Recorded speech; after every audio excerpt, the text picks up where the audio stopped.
असल में आखिर में तकरीर करना बड़ा मुश्किल है। कोई जाता तो ऐसा लगता है जैसे कलेजे पे पैर रख के जा रहा है। सही बात है, इसलिए कि तकरीर करो ना और फिर कोई उठ के जाता तो फिर ऐसा लगता है कि ये या तो इसे बिठाल दूं या फिर इससे पहले मैं चला जाऊं। नहीं, बात हकीकत है। नहीं, मैं आपको बात मेरे भाई एक बात बताइए, मैं तो अपना टाइम गुजार के कोई भी बात बता के इधर उधर की चला जाऊंगा। मुझे क्या जरूरत है कि मैं तुम्हारे अंदर इस्लाह की मुकम्मल कोशिश करूं, मगर ये दर्द है। मैं चाहता हूं कि इस जलसे को कामयाब बनाया जाए। ज्यादा नहीं, कम से कम इस जलसे से 10 नमाजी बन के उठे। मेरे भाई बताओ, मुहर्रम के नाम पे मेले, चेहलुम के नाम पे मेले, इतने बड़े बड़े मेले, इतने बड़े बड़े मेले कौन करा रहा? हम ही तो करा रहे, कोई और थोड़ी करा रहा, हम करा रहे। क्या काम है इस मेले का, मुझे ये तो बता। इस मेले का कहां से तू जायज की सूरत निकालेगा, ये तो बता। जिस मेलों के अंदर बेपर्दगियां हो नहीं हो, जिस मेले के अंदर इज्जतों की धज्जियां उड़ाई जा रही हो, मुझे ये तो बताओ उस मेले की जवाज की सूरत कहां से निकालोगे? और मेले तो मेला, हमारे बराबर में एक टांडा पड़ता है, टांडा, सब 24 नंबरी है उसमें। कहते हैं ये भी हराम, वो भी हराम, ये हराम, वो हराम, सब हराम कर देते। और इतनी बड़ी ईद का मेला लगाते हैं, जो ईद होती है ना, ये छोटी ईद, ईद उल फित्र, इतना बड़ा मेला लगाते हैं कि 3 दिन तक इतनी गुंडागर्दी शायद उस टांडे में पूरे साल में ना होती है, जो 3 दिन में गुंडागर्दियां हो जाती है। कौन करा रहा है? हम एक हफ्ते का रहता है। हम जिम्मेदार हैं मेरे भाइयों। अपना पैसा अगर कोई हराम काम के लिए, चंदा लेने के लिए आ जाए, उससे कह दो खबरदार, जायज काम के लिए ले ले, हराम काम के लिए नहीं। एक शख्स आया मेरे पास, बोला मौलाना पैसा दे। तो मुझे किसी ने बताया हजरत ये चरस पीता, और वो पीता था सच में चरस। चरस पीने वाले बहुत मांगते हैं। मैंने कहा बाबा क्या करोगे? बोले जरूरत है, खाऊंगा। मैंने कहा खाना तुम चाहे बिरयानी खा लो, मुर्ग मुसल्लम खा लो, जो दिल चाहे खा लो, पैसा नहीं दूंगा। चूंकि चरस पी लेता, मुझे पता है। खाना 500 रुपए का खा लो, उसने खाया, खिलाया। जहां तेरा पैसा हराम जगह जा रहा, गलत जगह जा रहा, ना दे। मरने के बाद इस पैसे का भी हिसाब होना। तूने कहां दिया था? अपने बच्चों को भी पैसा दो। अगर तुम अमीर हो, मालदार हो, अच्छी बात है, अमीर हो, सुभान अल्लाह, मगर अपने बेटों को, बच्चों को पैसा दे के ऐसा न किया करो कि उसका हिसाब नहीं लिया। बच्चों को पैसा दो, उसका हिसाब लो। कहीं तेरा बच्चा नाजायज जगह तो उसे खर्च नहीं करना। तू अगर अमीर है तो अच्छी बात है, मगर बच्चे को पैसा दे, उसका भी हिसाब नहीं। मैंने बेटा तुझे 500 रुपए दिए, तुझे 1000 रुपए दिए, तूने कहाँ खर्च किया? अरे बात समझ में आ रही है कि नहीं आ रही है? जोर से बोल दो ना सुभान अल्लाह। तूने कहाँ खर्चा किया? अपने बच्चों को भी पैसा दो, उसका भी हिसाब लो। अपनी बीवी को पैसा दो, उसका भी हिसाब लो। मेरे भाई कहीं गलत जगह पे तुम्हारा पैसा नहीं जा रहा है। और कान खोल खोल के सुन लो, अगर मस्जिद में पैसा दो तुम्हें राइट है, जिसके पास हिसाब है उससे हिसाब ले सकते हैं। मदरसे में पैसा दो, उससे भी हिसाब ले सकते हो। जलसे में पैसा दो, उससे भी हिसाब ले सकते हो। हिसाब अपनी जगह है, मगर अपना पैसा हराम की जगह ना उठाओ, बुरे कामों में ना उठाओ। मेरे भाई, जो पैसा गलत काम में उठता है वो पैसा यजीदी होता है, और जो पैसा अच्छे काम में उठता है वो पैसा हुसैनी होता है। सुभान अल्लाह। इधर वालों से नाराजगी तो नहीं है? तो जरा बोल दो सुभान अल्लाह। हाय हाय, अल्लाह ताला हमारा पैसा अच्छी जगह उड़वाए, बोलो सुभान अल्लाह। हाँ मेरे भाई, मैं अर्ज कर रहा हूँ, जरा सुन लीजिए, सुन लीजिए। हमने तो बहस हो जाती है, एक जगह तो डांस पार्टी में बहस हो गई, शर्ट तक निकाल के दे दी, नंगा खड़ गया। ऐसा भी चल रहा मेरे भाई, ऐसा भी चल रहा। उधार ले लेके दे देते डांस पार्टियों में। जुआ में हार गए, घर पिलाट हार गए जुआ में, बच्चों का भविष्य बर्बाद कर दिया जुआ में, शराबों में पी गए, सारा बिजनेस कारोबार खत्म कर गए शराबों में। ओ मेरे भाई कान खोल कर सुन ले, अगर अच्छे काम में पैसा खर्च करेगा अल्लाह तेरे कमाई में बरकत कर देगा। आराम काम में खर्च करोगे तो कितनी भी कमाई होगी अल्लाह तबाह कर देगा। एक बात बताऊं, आपने ये नहीं सुना होगा कि मदरसा बना के बर्बाद हो गया, मस्जिद बना के बर्बाद हो गया। आपने नहीं सुना होगा, कभी नहीं सुना होगा। जलसा करा के बर्बाद हो गया। ये सुना होगा शराब पी के बर्बाद हो गया, जुआ खेल के बर्बाद हो गया, सट्टा खेल के बर्बाद हो गया। इसलिए कि बरकत नहीं होती। अच्छा शराब आदमी कितनी पी लेगा रोज की? 500 रुपए की, इससे ज्यादा तो पी नहीं पाएगा। अगर किसी को 10,000 रुपए रोज की कमाई है और उसने 500 रुपए रोज की शराब पी भी ली तो 9,500 तो फिर भी बचे। अरे बचे नहीं बचे तो उसे बहुत मालदार होना चाहिए, 9,500 बच रहे हैं। लेकिन अल्लाह उसके घर में ऐसी वीरानगी पैदा कर देता है, चाहे 10,000 रुपए रोज कमाए और 500 की शराब पिए, मगर अल्लाह उस 500 की वजह से भी उसको तबाह बर्बाद कर देता है। घर में बरकत नहीं आती, घर में बरकत।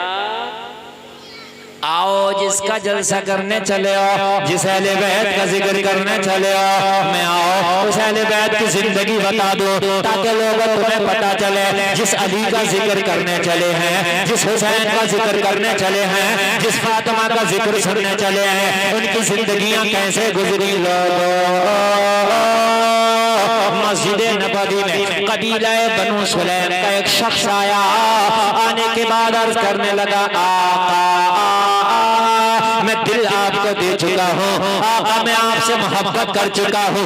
या रसूल अल्लाह मैंने मुकम्मल तरीके से तहकीक कर ली है कि अल्लाह के आखिरी नबी आप हैं, अल्लाह के आखिरी रसूल आप हैं, खातिमुन नबिय्यीन आप हैं, खत्मुर रसूल आप हैं, बदरुद्दुजा आप हैं, शम्सुद्दुहा आप हैं, ताहा आप हैं, यासीन आप हैं, मुज़म्मिल आप हैं, मुदस्सिर आप हैं। आका मैंने मुकम्मल तहकीक कर ली है, अल्लाह के सच्चे नबी आप हैं। मैं आपकी बारगाह में कलमा पढ़ने आया हूँ, मुझे कलमा पढ़ा दीजिए, दाखिले इस्लाम कर लीजिए। मेरे करीब मुस्तफा ने करीब बुलाया और बुलाने के बाद गले से लगाया और गले से लगाने के बाद कलमा पढ़ा दिया और मेरे नबी ने अपनी गुलामी का पट्टा उसके गले में डाल दिया। कलमा पढ़ा, झूठने लगा और करने लगा या रसूल अल्लाह अब तो ये जान आपके लिए है, या रसूल अल्लाह ये जिंदगी आपके लिए है, आका अब तो यहाँ भी गुलामी रहेगी, मरने के बाद मैदान महशर में भी गुलामी रहेगी। जैसे ही दाखिले इस्लाम हुआ मेरे नबी ने सिहाबा से फरमाया ओ सिहाबा इस अपने भाई की मदद करो। एक सिहाबी खड़े हुए अर्ज करने लगे आका मेरा मस्जिद नबवी के बाहर एक ऊंट बंधा है, आका मैं ऊंट अपने इस भाई को दे रहा हूँ। उस सिहाबी ने अपने इस भाई को ऊंट दे दिया, लोगों मदद हो गई। मेरे नबी ने फरमाया कोई और मदद करना चाहता है तो करे। वो लोग जरा गौर करो, मौला अली खड़े हुए, हसनैन करीमैन के अब्बू जी खड़े हुए, फातिमा के शोहर खड़े हुए, फातिह खैबर खड़े हुए, अली मुर्तजा खड़े हुए और खड़े होकर फरमाया अर्ज किया मेरे पास दिरहम और दीनार तो नहीं है, मेरे पास सोना चांदी तो नहीं है, आका मेरे पास माल तो नहीं है। या रसूल अल्लाह मेरी जो पगड़ी है सर से बांधे हूँ, आका मेरे पास यही सिर्फ कपड़ा है। या रसूल अल्लाह मैं अपने भाई की ये पगड़ी दे के मदद करना चाहता हूँ। मौला अली ने पगड़ी उतारी और उतारने के बाद में इस सिहाबी को दे दी, मदद हो गई। एक ने ऊंट दे दिया,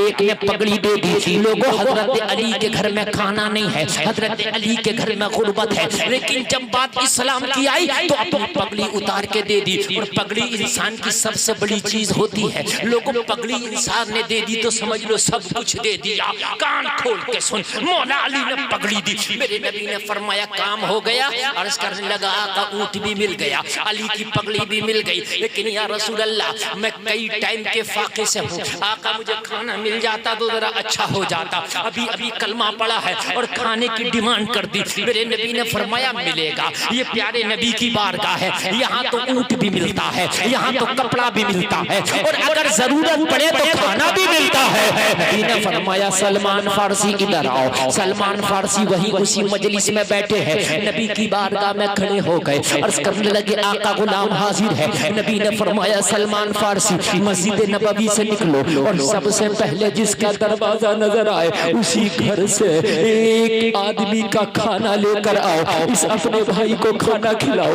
इसे भूख लगी है। सलमान फारसी उठे, मस्जिद नबवी से बाहर निकले तो सबसे पहले फातिमा का दरवाजा नजर आ गया। हजरत फातिमा का दरवाजा, किसका दरवाजा? मस्जिद नबवी से सबसे ज्यादा करीब घर था हजरत फातिमा का। नबी ने फरमाया था जो दरवाजा पहले मिले उसी घर से खाना लाओ। फातिमा का दरवाजा आ गया, इस घर से चंदा जा चुका था। जा चुका तो नहीं जा चुका? क्या गया था इस घर से? पगड़ी। आज तो अगर हम चंदा दे दें दोबारा मांग लो तो आदमी झगड़ने तैयार हो जाएगा, अभी तो दिया फिर मांग रहा मुझसे। लेकिन लोगों ये अल्लाह वालों का घर है, ये अहले बैत का घर है, यहाँ तो सब कुछ रब की रजा में लुटा दिया जाता है। अच्छा एक बात बताऊं, सुनिए, बड़े काम की बात, बड़े मजे की बात। बच्चे का सबसे बड़ा मदरसा, सबसे पहला कॉलेज, सबसे पहला इंस्टीट्यूट बच्चे का माँ की गोद होती है। माँ जो सिखाती है बच्चा वही सीखता। हजरत हुसैन को बचपन से सिखाया गया था, बेटा अल्लाह की बारगाह में कैसे लुटाया जाता है, बचपन से। और बल्कि ये इब्तिदा तो बचपन से भी नहीं थी, हजारों साल पुरानी थी। हजारों साल पहले से सिखाया गया था कि अल्लाह की राह में कैसे लुटाया जाता है। करबला में जो इतना बड़ा इम्तिहान हुआ है, करबला में जो इतना बड़ा इम्तिहान हुआ है, ये ऐसे ही नहीं हो गया बिना तैयारी के। इसकी तैयारी हजारों साल से कराई जा रही थी। मैं साबित करूंगा इसकी तैयारी। अगर आप IAS IPS का इम्तिहान दो तो एकदम नहीं दे दिया जाता, तैयारी पहले से होती है। आप इंटर हाई स्कूल का इम्तिहान दो तो तैयारी पहले से होती है। तो क्या करबला का इम्तिहान हुसैन ने डायरेक्ट जाके दे दिया था? नहीं, तैयारी बहुत पहले से कराई जा रही थी। और कब से कराई जा रही थी? तवज्जो फरमाएं, तवज्जो फरमाइएगा। चचा इधर उन्हें जगा दो, देखो पीछे को जो, हाँ ये जगाओ बेटा, जागो जागो, जागना है जाग ले अफलाक के साये तले, हश्र तक सोना पड़ेगा खाक के साये तले। ये जागने की रात है। बड़े समझदार और पढ़े लिखे लोग हैं इस मजलिस में, कुछ पढ़े लिखे और जी शऊर लोग हैं, इसलिए दिल चाहता है कि जरा पॉइंट और कांटे की बात बता दी जाए। भाई दवाई मरीज को देख के दी जाती है, ज्यादा पावर की दवाई कमजोर को दे दोगे तो रिएक्शन कर जाएगी। हाँ, घी सबको हजम नहीं होता, नहीं समझ में आ रही? आप कमजोर मैदे वाले को घी खिला दो, मोटा नहीं होगा और पतला हो जाएगा। घी को हजम करने के लिए मैदा ताकतवर चाहिए। तो हर सामीन में गाड़ी बात नहीं की जाती, जहां कुछ समझदार हो वहां गाड़ी बात कर ली जाती है। और फिर बरेली तो तुम्हारा पड़ोस है, बरेली के लोग नहीं समझेंगे तो कहां के समझेंगे? बात है कि नहीं? करबला की तैयारी हजारों साल पहले से कराई गई। कितने साल पहले से? इसलिए कि इम्तिहान बहुत बड़ा है। कहीं अगर इम्तिहान हो, सेंटर पड़े तो उस सेंटर पे भी तैयारी होती है और स्टूडेंट भी तैयारी करता है। सुनो लोगों, ये तैयारी आज से नहीं हजारों साल पहले से हो रही है। तुम कहोगे मौलाना कहाँ हो रही है? तो ये तैयारी की इब्तिदा, इस तैयारी की इब्तिदा मकामे मिना से, मैदाने मिना से कराई गई। मिना के मैदान से करबला की तैयारी। इधर करबला का मैदान, उधर मिना का मैदान। तुम कहोगे मौलाना इसका क्या संगम है? कहाँ करबला, कहाँ मिना, इन दोनों का क्या तोड़ जोड़? तो तोड़ भी सुनो, जोड़ भी सुनो। मेरे सरकार के दादा है, नाम है हजरत इब्राहिम खलील।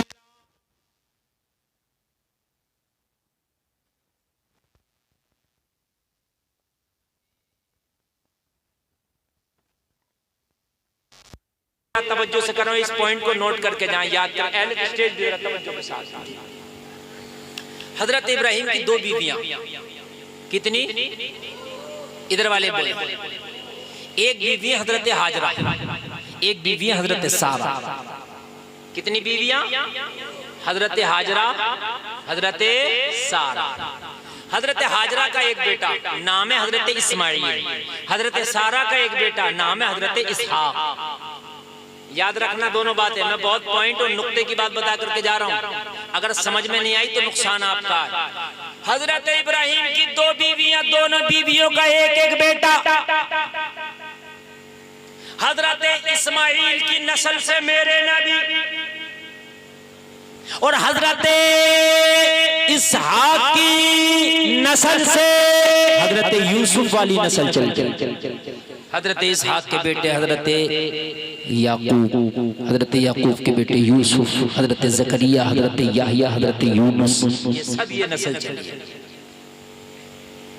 बात समझ में आ रही है? हजरत इसहाक की नस्ल में हजरत ईसा तक 20 नबी आए, लेकिन हजरत इस्माइल की नस्ल में हजरत इस्माइल के बाद कोई नबी नहीं आया, डायरेक्ट मेरे नबी आए। हजरत इस्माइल के बाद डायरेक्ट मोहम्मदुर रसूलुल्लाह, यानी बीच में जो कड़ियां हैं वो दादा गुजरे लेकिन वो नबी नहीं गुजरे। कुसई है, किलाब है, हाशिम है, अब्दुल मुत्तलिब है, ये सब नबी नहीं है। बात समझ में आ रही है कि नहीं आ रही है? हजरत इसहाक की नस्ल में 20 नबी और हजरत इस्माइल की नस्ल में कोई नबी नहीं, सिर्फ लास्ट में मेरे नबी। हजरत इब्राहिम से कहा गया, इब्राहिम तुम्हारे बेटे की कुर्बानी चाहिए, किसकी मौला? इस्माइल की। सुना कि नहीं सुना आपने? किसकी कुर्बानी चाहिए? हजरत इब्राहिम ने इस्माइल को बुलाया और बुला के कहा, बेटा इन्नी अरा फिल मनामी अन्नी अज़बहु का फंजुर माज़ा तरा, क़ाल या अबति फ़अल मा तुअमरु सतजिदुनी इंशाअल्लाहु मिनस साबिरीन। कहा बेटा हमने ख्वाब देखा है कि हम तुम्हें ज़िबह कर रहे हैं, तुम्हारी क्या राय है? तो हजरत इस्माइल ने अर्ज़ की, बाबा अल्लाह ने जो हुक्म दिया है तुम कर गुजरो, रही मेरी बात तो मुझे अल्लाह ने चाहा तो साबिरों में से पाओगे। अब मेरा सवाल ये है कि हजरत इस्माइल भी हजरत इब्राहिम का बेटा, हजरत इसहाक भी हजरत इब्राहिम का बेटा, तो इस्माइल की कुर्बानी क्यों मांगी गई? इसहाक की भी तो मांगी जा सकती थी, बेटा तो वो भी उन्हीं का है ना, वो भी तो इब्राहिम का बेटा है ना। तो ये भी तो कहा जाता था, सकता था कि इब्राहिम जाओ इसहाक को जाकर मीना में कुर्बान करो, लेकिन इसहाक को तो नहीं कहा गया, इस्माइल को क्यों कहा गया?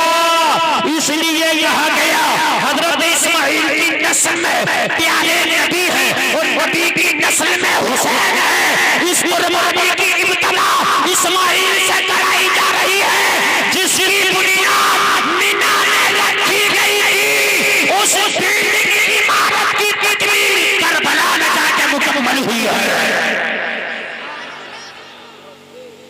जो गला मीना में कटने से रह गया था, उसी नस्ल से करबला में मुकम्मल तरीके से गला कटा है। हाँ, इसलिए इसकी तैयारी आज से नहीं मीना से शुरू करा दी थी। और इस्माइल ने कहा भी था, मेरी बात नहीं है, आपको जो हुक्म दिया करो। अगर आपको हुक्म दिया कि इस्माइल को कुर्बान करो तो बाबा जान कर दो, रही मेरी बात तो देखिए जुमला बोल रहा हूँ, क्या कहा? इनका इंशाअल्लाहु मिनस साबिरीन, कहा मुझे अल्लाह ने चाहा तो सब्र करने वालों में से पाओगे। काय में से पाओगे? सब्र करने वालों में से। सब्र की इब्तिदा इस्माइल ने मीना में कर दी और सब्र की इंतहा हुसैन ने करबला में कर दी। यहाँ से सब्र की इब्तिदा हुई। कुरान ने कहा सब्र का लफ्ज है, हजरत इस्माइल ने कहा तो साबिरों में से पाओगे, और हुसैन ने वही इंतहा करबला में की।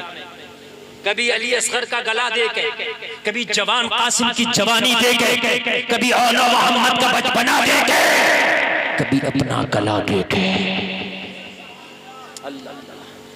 हजरत सलमान फारसी जगह खाना लेकर आओ। हजरत सलमान फारसी मस्जिद नबवी से बाहर निकले तो सबसे पहले हजरत फातिमा का दरवाजा खुला नजर आया। हजरत फातिमा के दरवाजे पे खड़े होने के बाद में दस्तक दे दिया। अर्ज की बीबी, मस्जिद नबवी में एक मेहमान आया, आपके बाबा जान ने खाना मंगाया है, खाना दे दे। लोगों थोड़ी देर के लिए तवक्कुफ, थोड़ी देर के लिए सुकून, कोई आवाज नहीं आई, कोई जवाब नहीं मिला। सलमान फारसी ने फिर दरवाजा खटखटाया, बीबी खाना लेने के लिए आया हो। मस्जिद नबवी में एक मेहमान आया, बीबी उसके लिए खाने का इंतजाम हो जाए। अल्लाह अल्लाह सुकून। तीसरी मर्तबा सलमान फारसी ने दस्तक दिया, और जब दस्तक दिया सलमान फारसी ने कहा बीबी खाना चाहता हो। हजरत फातिमा के घर में आज खुद फाका था, आज बच्चों को भी फाके से सुलाया था। लोगों को ये हजरत फातिमा का घर है, आज खाने के लिए कुछ नहीं है। हजरत फातिमा के घर में कई दिन का फाका है। सलमान फारसी ने आके एक आदमी के खाने का सवाल कर दिया, और जबकि फातिमा के घर में खुद फाका है, इस घर से हजरत अली ने पगड़ी की शक्ल में चंदा भी दे दिया है। जलसे में आने वालों जरा गौर तो करो,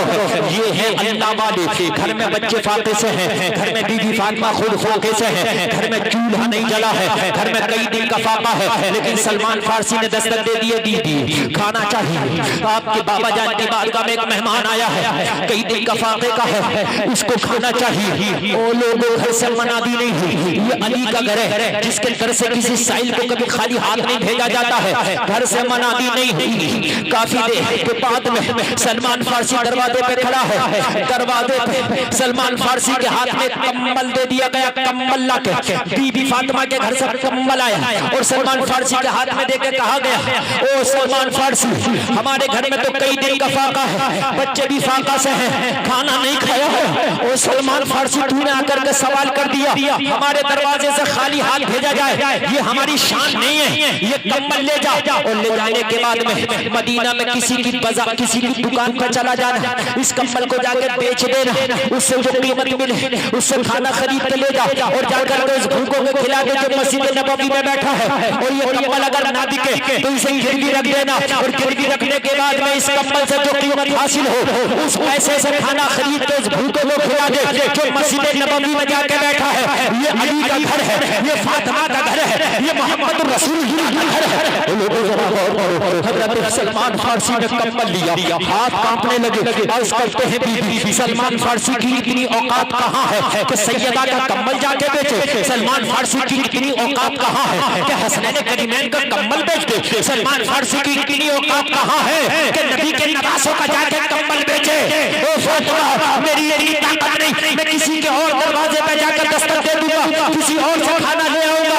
हज़रत फातिमा ने कहा, सलमान फारसी, ये मेरा हुक्म है, आज खाना जाएगा तो फातिमा के घर से जाएगा, खाना जाएगा तो फातिमा के घर का जाएगा। ये अली का घर है, ये अली का घर है। साइल कभी खाली हाथ नहीं गया। सलमान फारसी को जब हुक्म हुआ तब सलमान फारसी कैसे बैठ जाए, सलमान फारसी कैसे खामोश हो जाए। सैयदा कायनात बोली, मेरा हुक्म है, इसे जाके बेच, खाना आज मेरे पैसे से खिलाया जाएगा। सलमान फारसी को हुक्म हुआ, कम्बल लिया, मदीने में एक यहूदी की दुकान पर जाकर पहुंचे जो पुरानी चीजों को खरीदता था।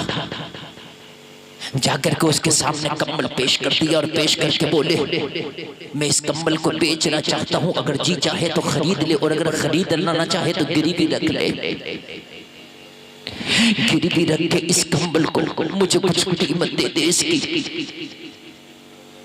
लोगों जरा गौर करो, मुझे कीमत दे दे। सलमान फारसी ने कहा, मुझे कीमत दे दे। यहूदी बोला, कीमत का क्या करोगे, कम्बल क्यों बेचना चाहते हो? कहने लगा, बेचने की वजह यह है कि एक मेहमान आ गया है, भूखा है, उसे खाना खिलाना है। जैसे ही कम्बल यहूदी के हाथ में दिया, लोगों ईमान के कानों से सुना। जैसे यहूदी के हाथ में कम्बल दिया, वो कम्बल खोल के देखने लगा, कैसा है कम्बल। जैसे ही खोल के देखा तो कम्बल से उसे एक अजीब सी खुशबू आई। जब उसे खुशबू आई तो तड़प गया, कहने लगा, सलमान फारसी जब ये कम्बल बेच रही था तो इतनी कीमती, इतनी महंगी खुशबू लगा के क्यों लाए हो?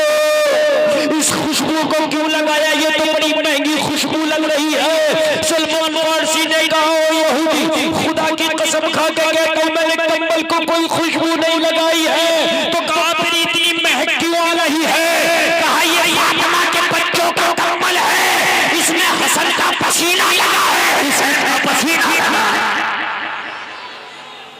तभी तो बरेली का ताजदार कहता है, वल्लाह जो मिल जाए मेरे गुल का पसीना, मांगे न कभी इत्र न फिर चाहे दुल्हन फूल। क्या बात रजा उस चमनिस्तान करम की, जहरा है गली जिसमें हुसैन और हसन फूल।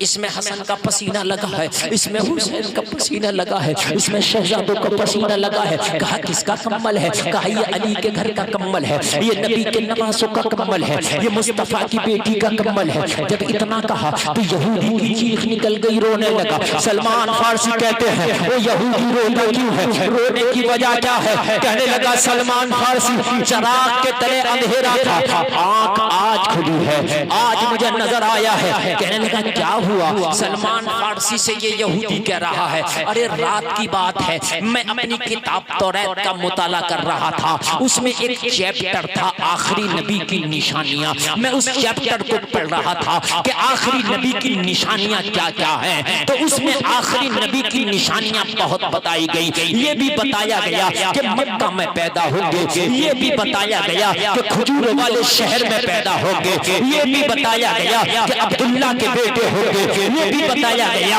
कि आमना के बेटे होंगे, ये भी बताया गया उसके अंदर के नाम मोहम्मद होगा। लेकिन एक निशानी ये बताई गई कि जो आखिरी नबी होगा उसकी एक निशानी ये होगी कि उसके घर वालों में खुद तो फाका होगा मगर वो भूखों को खाना खिलाते हो। उस नबी के घर वाले खुद तो फाका से होंगे मगर भूखों को खाना खिलाते होंगे। सलमान फारसी जब तूने ये कहा ये फातिमा का कंबल है, फातिमा के घर में खुद तो फाका है और फातिमा ने ये कम्बल बेचने के लिए कहा कि बेच के भूखे को खाना खिला दो।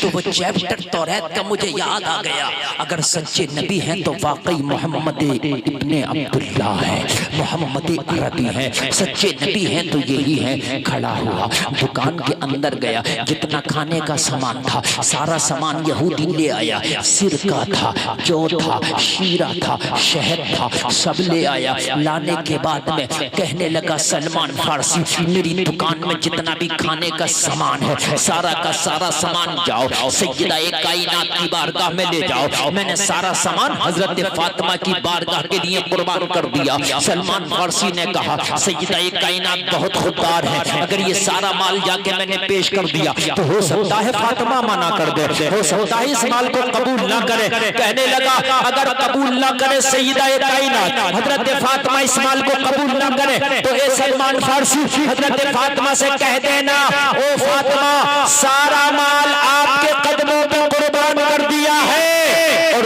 खुद वो मुस्तफा की बारगाह में चला गया है कलमा पढ़ ले। मैं नबी की बारगाह में जा रहा हूं और मेरा सारा माल फातिमा के लिए ले जाओ। सुभान अल्लाह, ये नबी का घराना है, ये मोहम्मद रसूलुल्लाह का घराना है